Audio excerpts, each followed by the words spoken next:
And welcome back. Now I have resolved کہ اتنی ساری چیزیں ہیں جو مجھے کور کرنی ہیں. There is so much to talk about that we'll go into a rapid fire. لیکن اس سے پہلے ایک ذرا کال لے لیتے ہیں, اس کے بعد I ask you very brief, very you know there is going to be like a whole volley of questions that will be coming your way. ٹھیک ہے جی, let's take a call. Hello, السلام علیکم. میں لاہور سے طارق بول رہا ہوں. جی طارق صاحب, کیا کہیں گے؟ میں ایک تو عباس صاحب کو ویلکم کہتا ہوں. Is a great man. السلام علیکم. Be it P I A اور cricket he has done equally well. Absolutely. Point یہ ہے کہ let's talk some figures also. When MSI took over, the PIA share was 202 rupees 50 paisas. And it rose to 27. He offloaded the government equity at 22 rupees. ٹھیک ہے. اب پھر واپس وہ 2 روپے سمتھنگ پہ ہے. So let's give the due to somebody. He didn't take salary. He rode his own car. He didn't use PIA residence. He stayed in a guest house with 2 rooms. Right. Hello. I think we've lost the caller there. لیکن all very pertinent points, sir. کیا انہوں نے کہا کہ جی ایک زمانہ تھا کہ اگر آپ سیلریز کی بات کریں, لوگوں کے پیکیجز کی بات کریں, they weren't that exuberant but they were committed to PIA. آج ہم جب انکمپٹنٹ لوگوں کی بات کریں جن کو انٹیگریٹی یا ان کی کریڈیبلٹی کی وجہ سے لایا جاتا ہے with the major task of turning around the organization, ان کے پیکیجز پہ لوگ کافی خفا ہو جاتے ہیں. آپ دیکھیے میرا پیکیج 52,000 روپیز تھا. جی. بٹ آئی نیور سیڈ کہ مجھے اور دو. دس از ناٹ یور جاب. ارے صاحب, آپ نے کہا کہ there were so many connections جو آپ کے زمانے میں نیگوشیٹ ہوئے. We are talking about Glasgow, we are talking about London. ابھی انہوں نے کنیکشن شروع کیا شکاگو کا. طارق کرمانی صاحب آئے تو اس وقت بڑی بات چلی تھی non stop flight to New York کی. That never happened.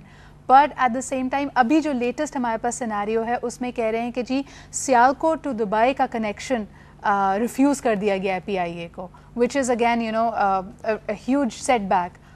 کیا کہیں گے آپ؟ میں تو یہ کہوں گا کہ آپ پہلے ایگزامن بیٹھ کے کریں. وہ 10 year پلان جو ہے نا وہ بڑی امپورٹنٹ چیز ہوتی ہے. For God's sake, I mean you can't shoot in the dark. اچھا مجھے بتایا, مجھے یہ بتائیے آپ. نہیں عارف صاحب, آپ 10 year پلان کی بات کر رہے ہیں. پی آئی اے نے کبھی ہسٹری میں ہیجنگ نہیں کی تھی فیول پرائسز پہ. آئل کی قیمتیں بڑھی, that was the worst time to hedge, اور آج اس کی وجہ سے اتنے خسارے میں. اس کے بارے میں کیا کہیں گے؟ Whose planning was that?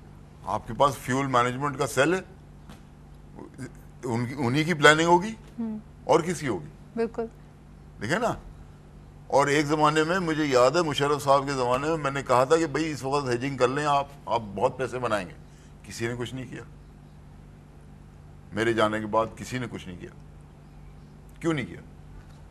You could have made mountains of money, pots of money. Do you have faith in the current management for this? آپ نے کہا ایک تو restructuring, the word itself is abused. Much abused word. لیکن کیا کچھ بھی ممکن ہے اس کو بہتری کی طرف؟ دیکھیں, I am an optimist by nature. I'm afraid. Yeah. When I go to sleep, I think of wonderful things next morning. But I don't see anything that is not possible. دیکھیں نا, ایک زمانہ وہ تھا کہ when I was made director of public affairs, میں 6-7 آدمیوں کے نام لے سکتا ہوں, بڑے آرام سے مجھے ریپلیس کر دیتے. ہاں, اب میں دیکھتا ہوں کہ میں کسی سے وہاں پہ کوئی آدمی ہے نہیں جس سے میں سیریسلی بات کر سکوں. تو یہ تو بڑی افسوس کی بات ہے. یعنی there is no succession planning. نہیں ہے. وہ بھی 10 year پلان میں ہوتا ہے نا. اس کمباکس 10 year پلان میں بہت ساری چیزیں ہوتی ہیں, جس طرح میں ہوٹل رومز تک ہوتے ہیں, فلیٹ پلاننگ ہوتی ہے. اور جب آپ کہیں گے, جب آپ بلائنڈ کھیلیں گے تو پھر آپ تو فلش کھیل رہے ہیں نا, کہ بھائی نیو یارک کیوں نہ چلیں ہم.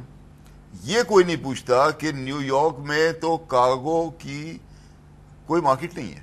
ہاں, تو کامبی کیوں جاتا ہے وہاں پہ 747 کا؟ Absolutely. کیوں جاتا ہے؟ اس لیے کہ فلیٹ پلاننگ نہیں ہے. فلیٹ پلاننگ نہیں ہے. آپ کی کارگو کا اتنا بڑا ڈپارٹمنٹ ہے, وہ کیا کر رہا ہے؟ بوئنگ 777 کے بارے میں بھی کہہ رہے تھے کہ جب پی I a was actually buying it, تب بھی کوئی ٹریننگ اور اس کی طرف توجہ نہیں دی گئی تھی, ڈیلیز آئے تھے. سو دیر سو مینی ایریاز. دیکھیے, ایک ایئر لائن کے اندر اگر آپ انڈکٹ کریں نیا جہاز تو کم سے کم 8 سے لے کے 10 مہینے لگتے ہیں. بالکل.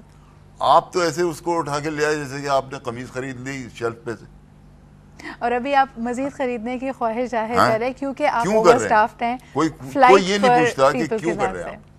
کیا آپ کی مارکیٹ سروے ہے, کیا آپ کی پیسنجر ڈیمانڈ ہے, کوئی اس کے اوپر ریسرچ ہے, وجہ کیا ہے؟ اس لیے کہ ٹائپ آف ایئر کرافٹ تو آخر میں آتا ہے. مجھے بتائیں Arif sahab, can we not create a cell that actually challenges every management decision that comes around? جو آپ بات کر رہے ہیں نا کہ جی کسی بھی چیز, کوئی بھی اسٹیپ لینے سے پہلے اس کے پیچھے جو پلاننگ, جو ریسرچ ہونی چاہیے تھی, وہ کام جب نہیں ہے اور ایک ڈیسیژن لیا جا رہا ہے تو کوئی ایسا سیل نہیں بنایا جا سکتا جو چیلنج کرے اس کو. وہ اتنا بڑا ڈپارٹمنٹ تھا پی آئی کے اندر کہ اس کو سٹی بینک نے کاپی کیا, جس کا نام تھا MIS. اب اس کو گدھے لہٹ کر رہے ہیں تو میں کیا کروں. عارف صاحب تھینک یو سو مچ, آپ نے بڑی پورٹنٹ باتیں یہاں پہ کر دی ہیں, دیو بین انسائٹفل. لیکن ابھی بھی میرے خیال میں جو ہمارا ایکچوئل سولوشن ہے اس سے ہم کافی دور ہیں. We certainly feel that a lot of people who contributed to this organisation, وہ آج بھی اس کے بارے میں بہت پیشنیٹلی سوچتے ہیں. اور کیونکہ آپ 18,000 امپلائیز کو امپلائمنٹ دے رہا ہے یہ ادارہ, تو I am sure a lot of people are just as dedicated as Arif صاحب. لیکن اب فیوچر میں کیا کرنا چاہیے جب آپ کے ادارے کو ایک وائٹ ایلیفنٹ کا نام دے دیا جائے اور اس کی میجر ریسٹرکچرنگ کی بات کی جائے, تو what should be the way forward? اس بارے میں مجھے اپنے کامنٹس اور فیڈ بیک بھیجیے. We wanted to share much more but that will be followed, that would be put up on the groups live via اور سدرا اقبال دونوں کے ناموں سے جو فیس بک گروپس پہ ہیں, اس پہ آپ مزید انفارمیشن حاصل کر سکتے ہیں. عارف صاحب thank you so much for being here today, and انشاءاللہ I'll see you tomorrow. Tomorrow is another very, very hard-hitting show, so you have to tune in. Tomorrow is going to be about KESC. تو ہمیں کال کیجیے گا اور مزید feed back اور questions مجھے ضرور بھیجیے گا. The numbers are right in front of you. Till tomorrow, take good care. اللہ حافظ.